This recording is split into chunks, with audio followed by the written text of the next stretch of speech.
The point about due impartiality is that in broadcast news, we strive all the time to be fair, balanced and impartial in what we do. The point of the word due is that you need to apply the right amount of impartiality to the situation. In the case of an election campaign or any matter of political or public controversy, the impartiality that is due, the amount of impartiality that's due, is absolute. You have to be completely and utterly fair and balanced. OFCOM has something called the OFCOM Code.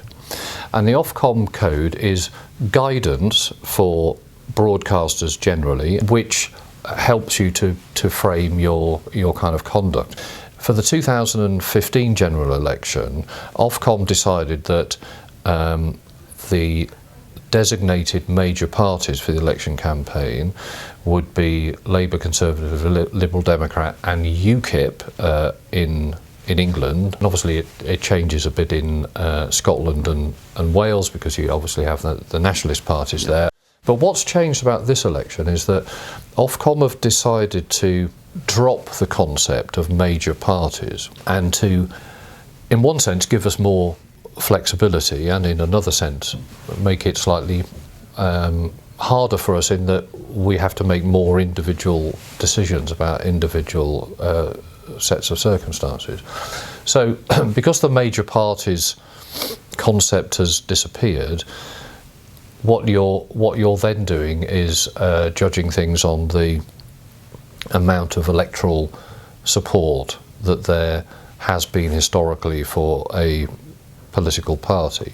Well, there are consequences sometimes. I mean, first of all, you can get told off, is one thing. You could be censured in that sense and found to be non-compliant, and no broadcaster wants to do that because it's potentially means reputational damage, which we absolutely don't want to have. But mostly it's about reputation. From the moment that Parliament dissolved, you're then officially in the election period, and so some more special rules apply then, and particularly to the way in which you do reports about constituencies. There's something quite special about constituency reporting, which means that you can't just go and interview one candidate while ignoring the rest. From the moment that the polls open, you have to stop doing any discussion of election issues.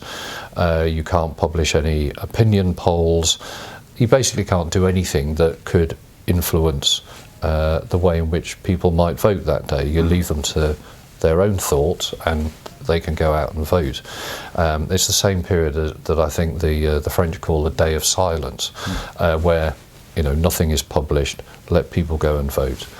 I think the thing that viewers should really know above all is that Sky News, and indeed all news broadcasters in this country, take a massive amount of care and apply a lot of attention to detail to ensure that everything we do in coverage of an election campaign is fair to the political parties and is demonstrably impartial in the way we cover it.